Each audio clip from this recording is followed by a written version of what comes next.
The Denver Broncos have invested deeper into wide receiver Jerry Jeudy after picking up his fifth-year option. What does Jeudy have to prove in 2023? And what does the wide receiver room look like now that there's a commitment to Jeudy going forward? You get that and much more on today's brand new episode, Locked On Broncos.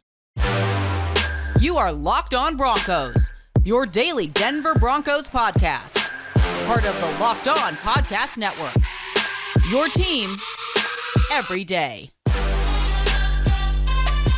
What's happening, Broncos country? Welcome into a brand new episode, Locked On Broncos, your daily Denver Broncos podcast, part of the Locked On Podcast Network, your team every day. Thank you so much to everybody in Broncos country for tuning in and making Locked On Broncos your first listen of the day every single day. And a special shout out to all the everyday listeners of the show. Make sure you let us know if you watch or you listen every single day so we can acknowledge you.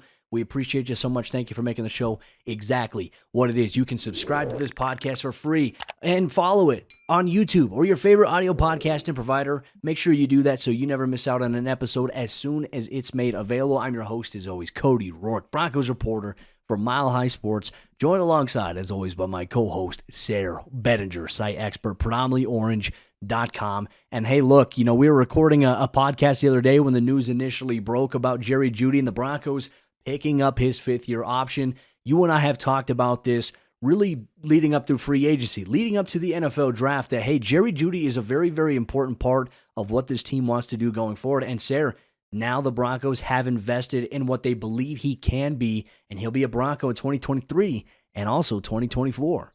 This is the perfect example, isn't it, Cody, of putting your money where your mouth is, right? The Broncos did that for Jerry Jeudy after kind of a little shaky offseason, wasn't it? We started off with the trade rumors. We started off kind of thinking, man, there may actually be a decent chance, especially because dating back to last year at the trade deadline during the season, remember, there was all the rumors about the Patriots and the Giants trying to come and get Jerry Jeudy in a trade, and especially the connection with him and Brian Daboll at Alabama and things like that. That stuff carried into the offseason, especially with new coaching staff, a little uncertainty about whether or not the team, a lot of people maybe kind of thinking the team was going to try to collect some draft picks, not necessarily throw in the towel this year, but, collect those picks and try to look forward. I think obviously now you can see what we've been saying all throughout last season, and especially towards the end of last season. Jerry Jeudy established himself as the best offensive player on the Denver Broncos. And I think even amidst the uncertainty, there's definitely a clear sign at this point now that the Broncos are bought in to his future. And he'll be making an estimated close to, if you round it out, nearly $13 million in 2023. So, hey, a big commitment for a guy you believe in. Look, I think this also sets the table up, Sarah, if he plays really well, because how he played at the end of last season, man, I tell you, that was fun to watch. I want to see more touchdown dances. I don't know how he does it. It's like a shark fin up top, and then he kneels over and he does this crazy dance every time he scores a touchdown. I love that. I want to do that every single week that he scores a touchdown. We might have to do it on the show here. I don't know how that would work, but we'd have to find a way to do the Jerry Jeudy touchdown dance.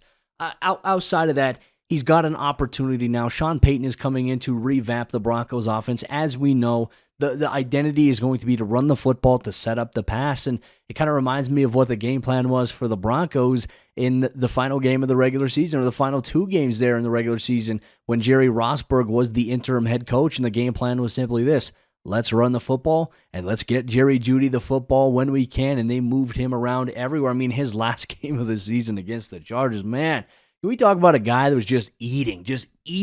And then you had the 3 touchdown performance against the Kansas City Chiefs that one time. You play against them again, and Jerry's threat in terms of what he could do was such a dynamic, presence for the Chiefs defense.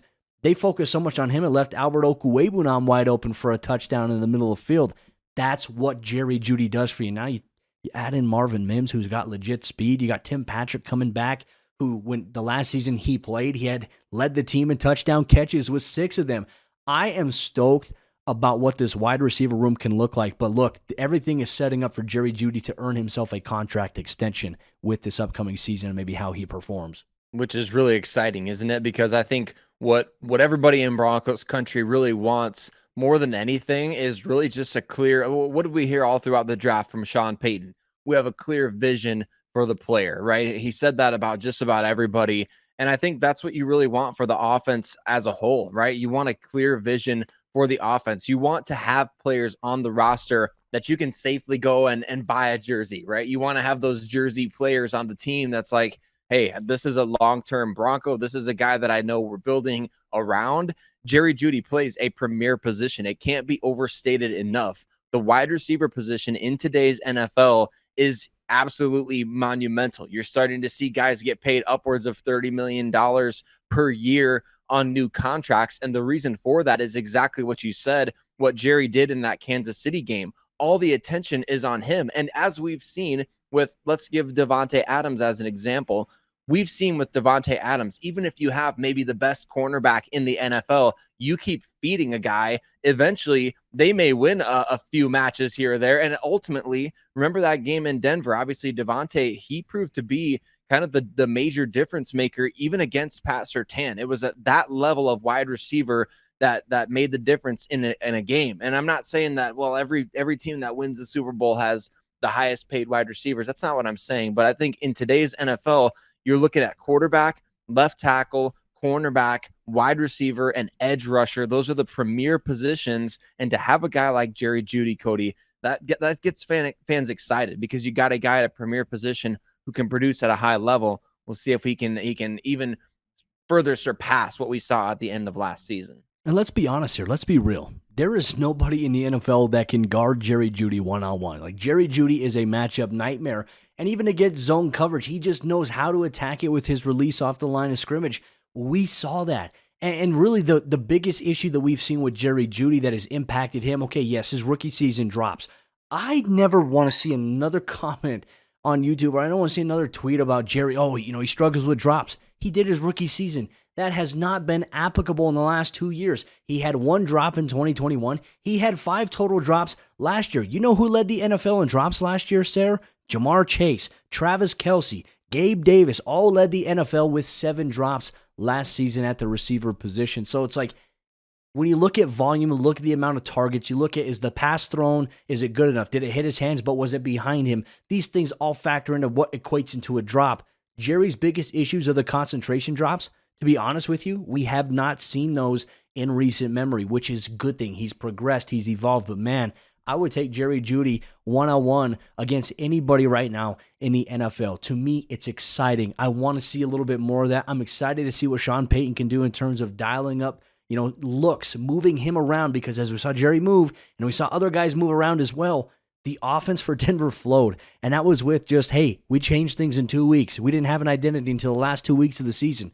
Denver can now build on that with what Sean Payton wants to bring to the table for the Broncos. So yes, the Broncos, they're investing deeper in Jerry Jeudy after picking up his 5th-year option. Broncos country, let us know how you're feeling about Jerry coming back to Denver for this upcoming season and next seasons. If you're watching on YouTube, drop it in the comments down below. If you're listening on your favorite audio podcasting platform, please share us your thoughts on Twitter at CodyWorkNFL, at Sarah Bettinger, at Locked On Broncos. We're going to continue our conversation here about Jerry Jeudy and his 5th-year option. What does Jerry have to prove here in 2023? That's something we'll discuss on today's episode of the show. This episode is brought to you by FanDuel Sportsbook, and make a fast break to FanDuel during the NBA playoffs, because right now new customers can get a no-sweat first bet up to $1,000. That's $1,000 back in bonus bets if your first bet doesn't win. There is no better place to bet all the playoff action than America's #1 sportsbook. Visit FanDuel.com/lockedon and get a no-sweat first bet up to $1,000.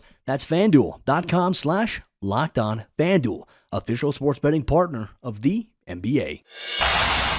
What does Jerry Jeudy have to prove in 2023 after the Denver Broncos picked up his 5th-year option? It's going to be fascinating to watch what happens this season. Jerry Jeudy now entering his 4th year in the NFL, right? 2020, 2021, 22, now 23. Here we are, his 4th season. Cody, this is exciting. It's exciting news because, look, Jerry, he's the final first-round pick of the John Elway era, right? So it's kind of an interesting deal here that we're sitting here talking about them picking up his 5th-year option. Hopefully for the sake of John Elway's legacy as a GM, that would be awesome to see Jerry be a second contract player.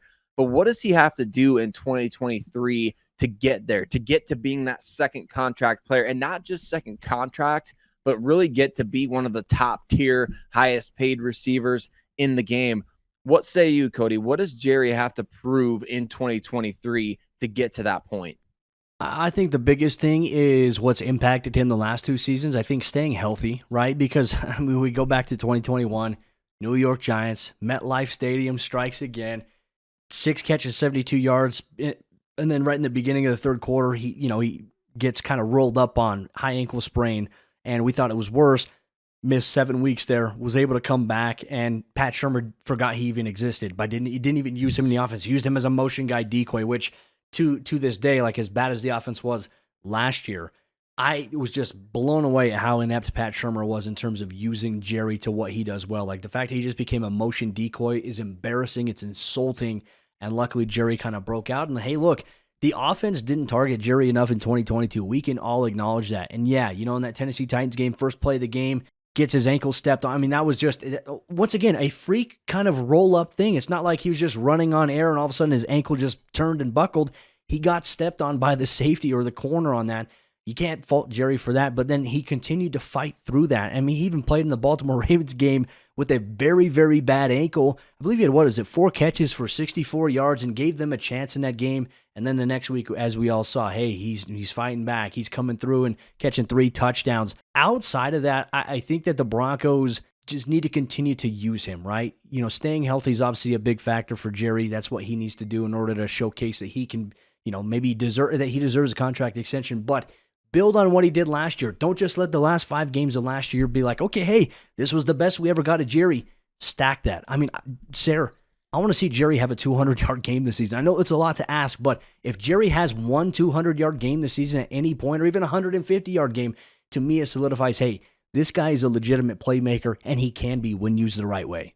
And I think it speaks to what you're saying that what I'm going to say piggybacks right on that. It's really that Jerry needs to prove that he can handle a very substantial increase in target share, right? We talked about the Pat Shurmur era, how he wasn't necessarily utilized properly, to say the least, when Pat Shurmur was the offensive coordinator. And then moving on to the Nathaniel Hackett offense, where, again, it kind of drifted into that same type of deal, didn't it? Where it felt like for the longest time, they're like, what is the vision here for Jerry Jeudy? Like, he's getting open. We're seeing frustration from him on the field. And I think there was no real justification for it other than the fact that they simply weren't scheming him touches. And then, like you mentioned, we saw it late down the stretch last season, especially after Hackett was fired, right? So kind of an interesting deal there, but also it's really going to be fascinating to see. Remember, at Alabama, he had Henry Ruggs and he had Devontae Smith and he had all these guys around him. And then you move to the NFL level, you got Cortland Sutton, you got Tim Patrick and KJ Hamler, even in your own draft class. Jerry has to become that wide receiver 1, in my opinion, this season. He has to be that guy that, okay, the passing game flows through Jerry, and he's capable of being that guy, Cody. I really believe that, and I'm excited to see it. I'm excited to see more of that because I think, look, if you're the Denver Broncos, wouldn't you rather come away from a game every single week thinking, we really targeted Jerry way too much this week, than that you didn't target him enough?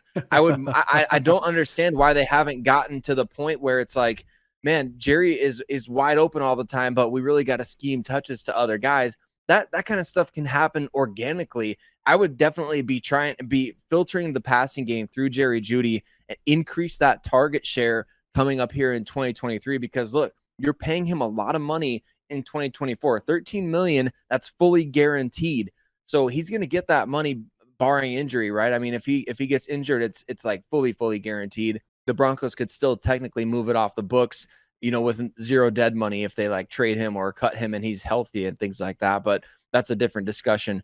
I think, Cody, what he has to prove this year is that he is wide receiver 1 over the course of 17 games. Like you mentioned, staying healthy, being consistently productive. It goes back to what you said about everything happening organically, right? You can move Jerry Jeudy around, make him the most prominent feature of your offense, and even if he's covered, or even if it's like not there in terms of the timing and the window of opportunity for Russ to find him, maybe you find a guy like Greg Dulcich, Howard Okwuegbunam, Marvin Mims, Tim Patrick, KJ. I mean, you find somebody else, because at the end of the day, if the Broncos are putting up more points on offense and scoring and having fun and having successful drives more so than they have in the last couple of seasons, and it's because defenses fear Jerry Jeudy so much they allocate additional resources to him, and it leaves other guys open to produce, that is a win. It doesn't necessarily have to show up in terms of Jerry Jeudy's stat line, in terms of catches and yards when you go back and you watch the tape. And if you see that a defense is so focused on Jerry that it leads to a touchdown opportunity for another guy, that's also a touchdown, in my opinion, for Jerry Jeudy because he helped create that.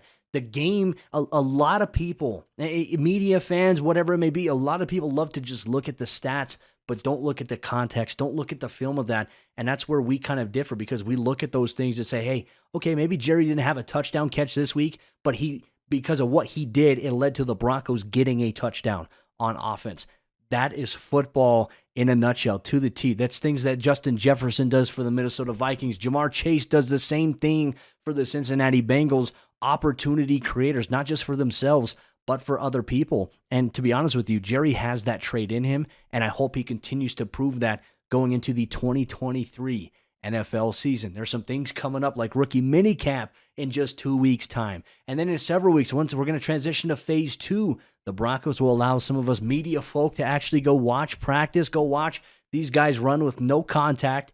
I'm excited for that. I can't wait to see what Jerry Jeudy is going to bring to the table here in Sean Payton's offense and what it means for everybody else around him, because Jerry has the talent to be transformative for this offense and for other guys in this offense, which to me is the ultimate sign of respect and is the true sign of what you would say, Sarah, as a wide receiver one. And Broncos country, we want to know your thoughts here. What do you believe personally Jerry Jeudy has to prove in 2023? Let us know in the YouTube comments down below or tweet us on Twitter at Cody Rourke NFL, at Sarah Bettinger, at Locked On Broncos. I just want to say thank you so much to everybody in Broncos country for always listening and making Locked On Broncos your first listen of the day. Now, if you listen 1, 2, maybe 3 times a week, we appreciate you. But let's bump that up to every day. There's a Broncos podcast for you from us Monday, Tuesday, Wednesday, Thursday, Friday. We have you covered. Your team every day, all year long. No hot take, no clickbait. We have you covered with objective, logical, level-headed coverage that I don't think you can get anywhere else. We appreciate you so much, Broncos country, for rocking with us and making us your first listen of the day.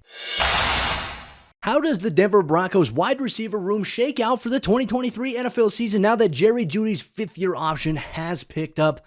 What are the ripple effects here? Thank you so much, Broncos country, for tuning in and making Locked On Broncos your first listen of the day every single day in your favorite audio podcasting platform or whether you watch on YouTube. Our goal is to get to 10K subscribers on YouTube by the time the season starts. We're at 9.5K right now. So if you're a brand new listener or a brand new watcher of the show, subscribe so you never miss out on Broncos news content coverage every single day, all year long. Sarah, let's throw it to this question here. The Broncos right now, as they prepare for July's training camp, presumably at the end of July, there are some questions at the wide receiver position. Right now, there's about 11 players at that position, featuring Jerry, featuring the new draft pick, Marvin Mims, featuring Tim Patrick coming back off an ACL, and Cortland Sutton coming back, KJ Hamler, Kendall Hinton, Jalen Virgil. I mean, all of these guys here.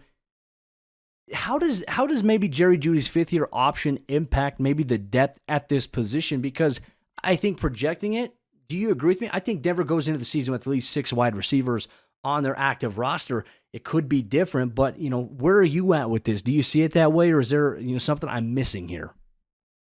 Well, I think you have to go in with at least 6, right? That's I mean, based on what we've seen the last couple seasons, dating back to, I guess you could go all the way back to 2020, right? When the Broncos lost Cortland Sutton.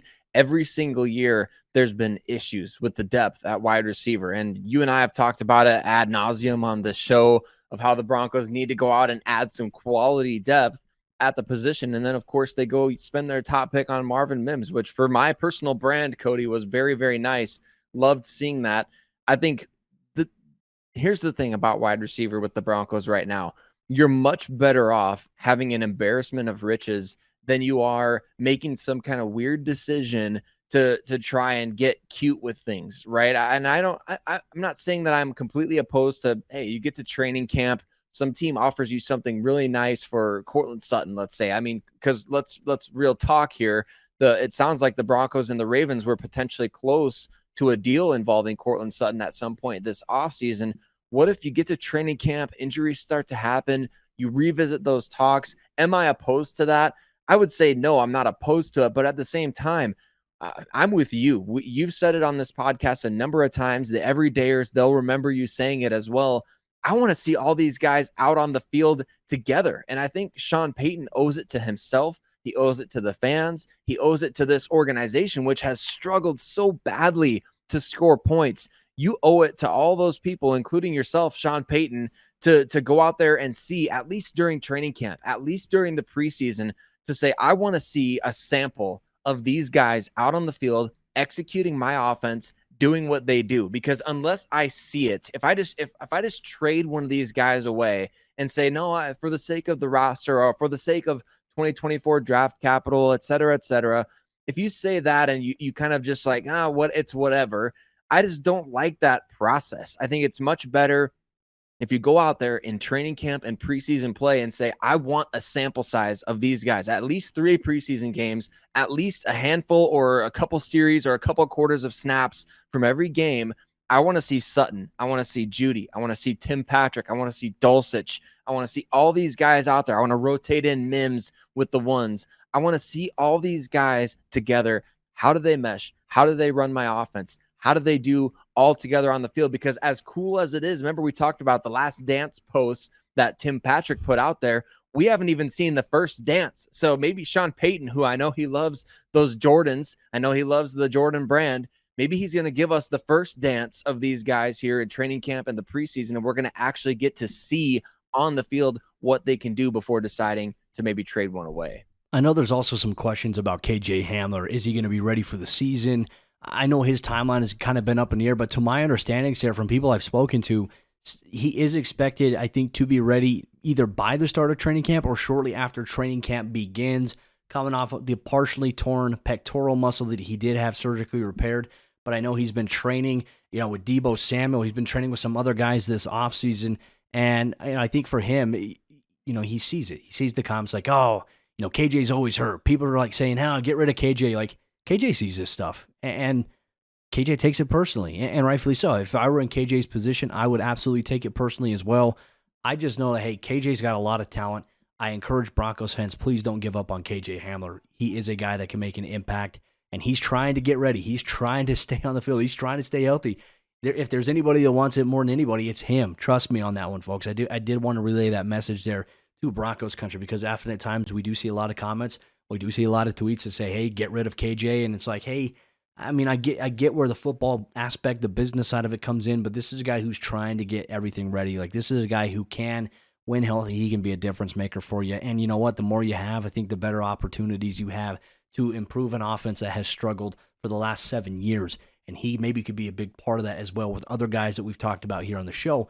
Some other questions as well in terms of maybe guys on the back end, like Montreal Washington status kind of changes. Kendall Hinton, who we all know is a fan favorite. Broncos fans love him. Brandon Johnson, Jalen Virgil, and now Lil Jordan Humphrey. Like, these are also some players that now come into the situation where just on paper, Sarah, it seems like some of these guys are going to be on the practice squad, and not everyone's going to make it, which makes it a very, very tough decision here. I think for me, because we were watching him, and obviously for you and I, because last season we talked about these guys. But you have a brand new wide receiver coach. You have a brand new coaching staff who's going to come in, and they're not going to play favorites, which I think, we're going to see a little bit on the business side here. How do you think maybe the back end of this room kind of fills out here, especially with these guys that we just mentioned? Well, I think, with all those guys plus Marquez Callaway, it's going to be really fascinating to see, because if you factor in, like you said, with KJ Hamler, if he's ready to go near the beginning of training camp, I just don't see any way you cut that guy from your roster. Like I said, you want to have, just like we talk about with the offensive line, you want the best 5 out there. Maybe you have to shuffle some guys' positions around. I think at wide receiver, you need to have the best 6 or 7, right? You can't necessarily just say, well, we're fine not having so-and-so, because I just don't like that idea, Cody, with how little the Broncos have produced offensively, especially in the passing game. I don't think you can sacrifice talent at the wide receiver position. So, man, it's going to be an arms race this offseason, because there's going to be progression, I bet, from guys like Brandon Johnson, Jalen Virgil, Kendall Hinton, those guys, Montreal Washington even. I think he's getting prematurely written off as well. Remember last year at training camp, he was like everybody's favorite draft pick from the 2022 class. He did really well. Plays downfield. he did really well, and he did really well in the preseason. Like, we saw him return a couple punts in the preseason, and everybody's like, well, there it is. I guess we figured it out. I guess we found the magic missing ingredient. And now it's like, all right, screw this guy. He's out of here. I mean, It's crazy how it changes, right? Yeah, it Do you really remember, is. And remember the Raiders game, week 4? Yep, 100%. 100%. It's just a bizarre situation how quickly the tables can turn on you. And even with KJ Hamler, as we're talking about all these guys, even with KJ Hamler, the difference that he made in that Jacksonville game when he's fully healthy, man, I mean, you just look at the difference of the offense with a guy like that. And of course, we expect Marvin Mims to bring some of that to the table. But man, if you could have multiple guys that could do that, what could this offense look like if they are able to stay healthy? T. Higgins, all the guys that they got, come on. They ain't complaining about having too much depth, I guarantee you. So you want to have as many guys as you can get, Cody. I don't necessarily even care how it all plays out. I think you keep 6 guys. You go into training camp and preseason with an open mind. You let your pro scouts, you let the coaching staff, Kerry Colbert, the new wide receivers coach, you let them make informed decisions about which 6 guys you're going to keep. May the best man win, right? I mean, it's going to be maybe one of those situations. Remember, we saw a Trinity Benson trade a couple years back. Maybe we get another one of those types of deals this offseason as well. I hope the Broncos have that kind of problem on their depth chart, because those back end guys, like those are just names to a lot of people. But I think for the Denver Broncos context, like those are guys that you believe can really take a step forward and be a factor if they're given the right opportunity. I'm excited to see how it all pans out with minicamp. I know the voluntary stuff is coming up. Phase 2, when they transition some of the on-field stuff, no contact. Mandatory minicamp, I think, will be like June 13th or something. That's coming up really, really quick. I'm stoked about it, and it's coming around the corner here fairly quickly. In Broncos country, we want to know how you feel about the wide receiver position. Looking at it right now, there's 11 dudes in their room. Then you factor in the undrafted guys. There are several other names that you can throw into there that are vying for a spot on the 90-man roster going into training camp, presumably at the end of July. A lot of things that are exciting coming your way here. Locked On Broncos will have you covered every single day. But right now also as well, for you everyday listeners to kind of tease what's coming up here in the month of May, not only will we have you covered every single day, but May 11th is when the NFL schedule release is rumored to be dropping. We know who the Broncos' opponents are, but we'll figure out when, how many primetime games they have. May 11th, stay tuned for that. That's going to be a big portion here on the Locked On Podcast Network, all across the Locked On NFL Network. In the meantime as well, if you're a Denver Nuggets fan, check out the Locked On Nuggets podcast hosted by Adam Mares and Matt Moore as the Denver Nuggets continue their playoff run here against the Phoenix Suns. Are they up 2-0 in the series, or is the series not at 1-1 heading back to Phoenix? Check out Locked On Nuggets for more Broncos country. That'll conclude today's episode of the show. Make sure you subscribe, you follow on your favorite podcast provider or on YouTube. We have you covered every single day. Sarah and myself will be back tomorrow for a brand new episode of the show.